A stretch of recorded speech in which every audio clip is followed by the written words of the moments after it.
जन्मसिद्ध हक्क आहे आणि तो मी मिळवणारच अशी सिंहगर्जना करणारे आपले लोकमान्य टिळक, त्यांचं संपूर्ण नाव बाळ गंगाधर टिळक।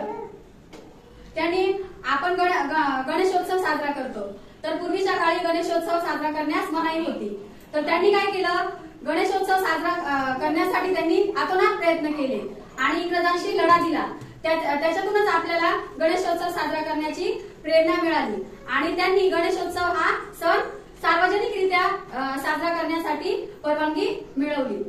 त्यानंतर अण्णाभाऊ साठे यांचा जन्म आणि समाजातील जी काही वागणूक होती त्या वागणुकीचं त्यांना वाईट वाटत होतं आणि म्हणूनच त्यांनी समाजाला सुधारण्याचं कार्य हाती घेतलं आणि एक समाज सुधारण्याचं कार्य हाती घेऊन त्यांनी लेखन सुरू केलं। त्यांनी हातात पेन घेतला आणि समाजाला प्रबोधन करण्यासाठी त्यांनी लेखणी हातात घेऊन समाजाला उद्देशून होते आणि जो व्यक्ती दीड शाळा शिकून देखील त्याचं नाव जगात होत आहे असे हे अण्णाभाऊ साठे यांचा जन्मदिवस आपण साजरा करतोय।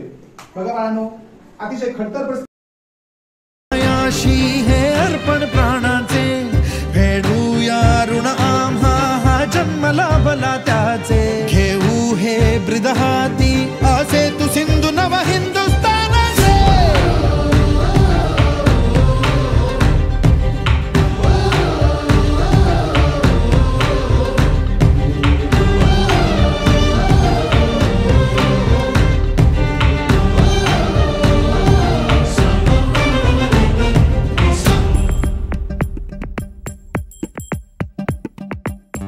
भीतीन आम्हा ह्या वज्रमुठीनी का तळभेदू सीमा न कुठली हुंकार असा गगनाला छेदू।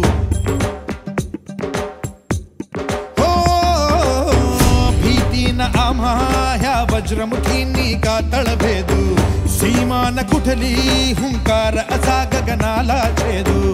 ठाम निश्चय हा दुर्दम्य आमुची इच्छा शक्ती हृदय पोलादी ना सोडी कधी राष्ट्रभक्ती मातेच्या पाया